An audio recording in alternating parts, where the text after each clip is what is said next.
Wait, failure. Hold on. I just want to understand his failure, or another organization, and another failure for Kevin Durant since leaving Golden State. It was a failure with the Brooklyn Nets, and it's a failure now. There's nowhere in hell you have Bradley Beal, Devin Booker, and Kevin Durant on the same team, and you at 2,500, and you have all this turmoil. After winning 49 games last year with their big three, the Phoenix Suns have all of a sudden taken a massive step back this season, posting a sub-500 record at the midway point of the year.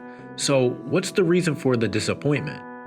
I think we can all agree that placing the criticism on Kevin Durant for the team's position is wrong and completely misguided, but the bigger question and concern is why the Suns' big three have struggled together despite posting really good numbers last year.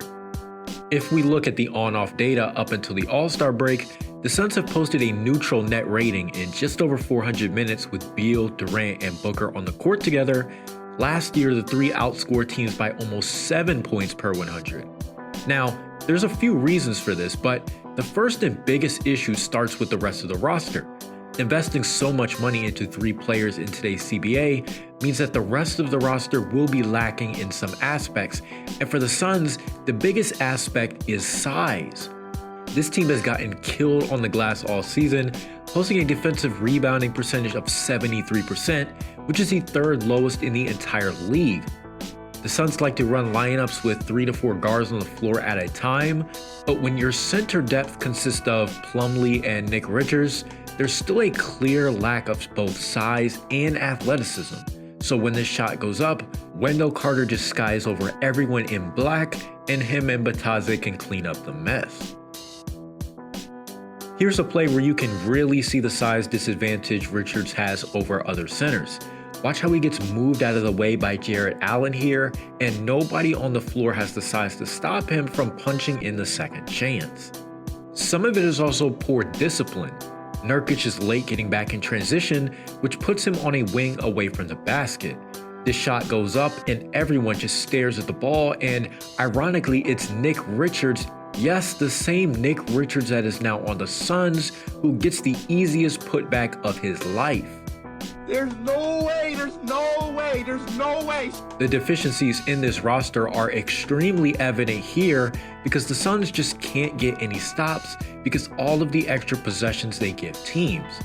The same story applies for Iguodala, who just isn't tall enough to jump with Mo Wagner and his free throws. This is why so many of Kevin Durant's minutes this year have actually been at center. Even though he's not as athletic as he was in Golden State or OKC, he's still much more serviceable than any Phoenix big. And it's easy to look at his rebounds per game and assume he's regressed or less impactful in that department. But just looking at the team's defensive rebounding percentage, the Suns go from 73% to 69%. That's the difference between a bottom 5 team to the worst rebounding team in 15 years. That's how much of an impact KD has had on rebounding with just his presence, and is also why the Suns have struggled crashing the glass and defending in general. The Suns like to switch everything, but when KD plays the 5 and is switched onto a guard, that means everyone left to box out is under 6'5". So even when KD alters this shot, Obi Toppin is left on the smaller Bradley Beal, and it's another rebound and free throws. And this is a big reason why the Suns have struggled so much defending in transition as well. Nembhard gets matched up with KD, and immediately he spots the mismatch, which is Miles Turner on Grayson Allen. He swings the ball across the court, and the Pacers get another easy 2 points, exploiting the mismatch. The transition defense really stems from lulls in awareness. Watch how Beal is late identifying who to pick up in transition, which leaves Desmond Bane wide open for an easy 3. And this one is after a made field goal. They're late picking up the ball handler in transition, and it leads to an easy dunk. Here's another play where Monte Morris just completely forgets that Miles Bridges is trailing behind him, and the Hornets are able to throw this alley-oop dunk from half court. According to the tracking data, the Suns are the 9th worst team in transition in terms of points per possession allowed, but what's even more concerning is that they're near the top of the league in frequency. All of this combined with their lack of size just makes for bad overall results.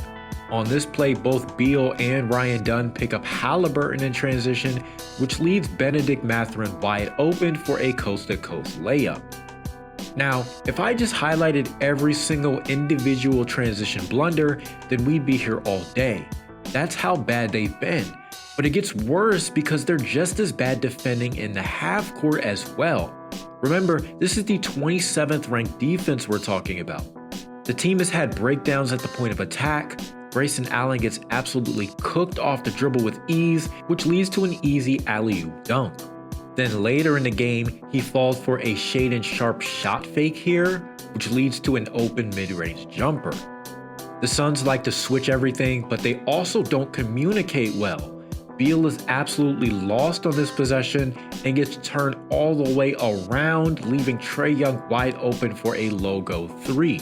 Oh my God. Here's another play where both Beal and Booker follow LaMelo on this screen, which leaves Nick Smith Jr. wide open for a 3. Here's another breakdown where KD and Beal both follow Mathurin, which leaves Siakam wide open for a dunk, and there goes the look of confusion. This time it's Allen who gets caught on the screen, and Beal jumps out to pick up Halliburton, but that leaves Miles Turner rolling to the basket to punch it on Devin Booker. And here's another play where the lack of communication actually falls on the center Miles Plumlee for not calling out this screen on Beal. This allows for Scoot to turn the corner and finish through Plumlee because he is not a vertical threat. Plumlee's agility has really hurt the Suns' defense this year. All it takes is a simple middle pick and roll for Scoot to get downhill and Plumlee just fouls him.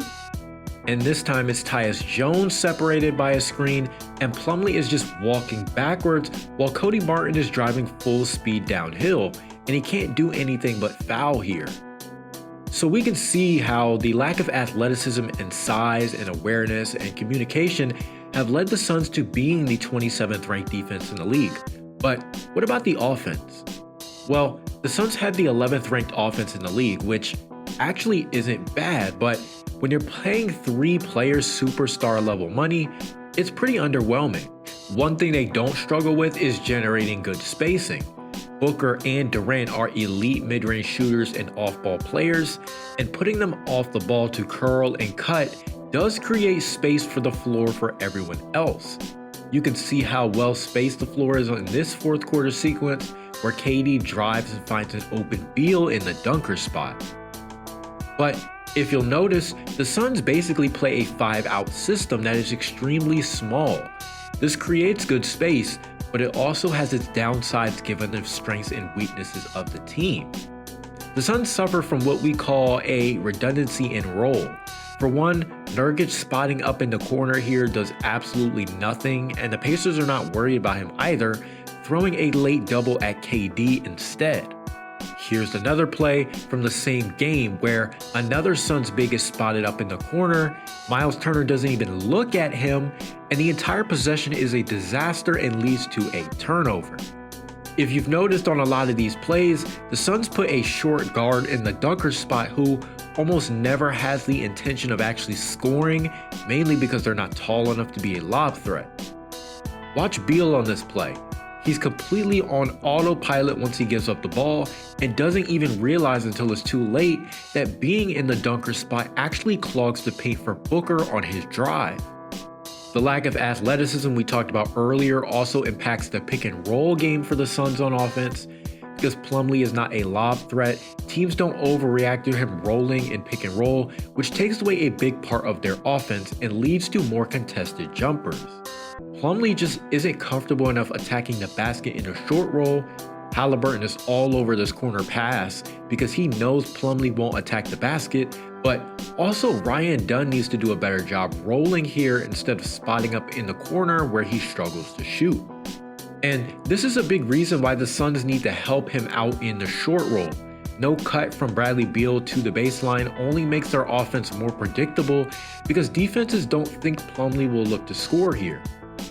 Here's another play where Booker doesn't throw the lob to Nurkic here, which is not only a missed read on his part, but also an indication of how limited this roster is. The Suns have invested a lot of money into a core that, with Beal, is a bit too redundant and doesn't address their bigger needs, like a lack of rim pressure on offense. Booker should be looking to shoot here, and ultimately the rotation players that Phoenix does have don't really move the needle and are also redundant in terms of what they provide and their contributions to lineup versatility. The Suns have a good enough offense to contend, but it's not good enough to warrant investing $50 million into 3 star level players each. KD is having an amazing all-NBA level season, but the rest of the roster has disappointed relative to expectations, and there's only so much this Phoenix team can achieve with the talent they currently have. Thank you so much for watching this video. If you've made it to the end, make sure you like, comment, subscribe, and turn on post notifications so you never miss a video. In the comments, let me know what you think is wrong with this Suns team and what their ceiling is this season. Thank you so much for watching, and I'll see you in the next one.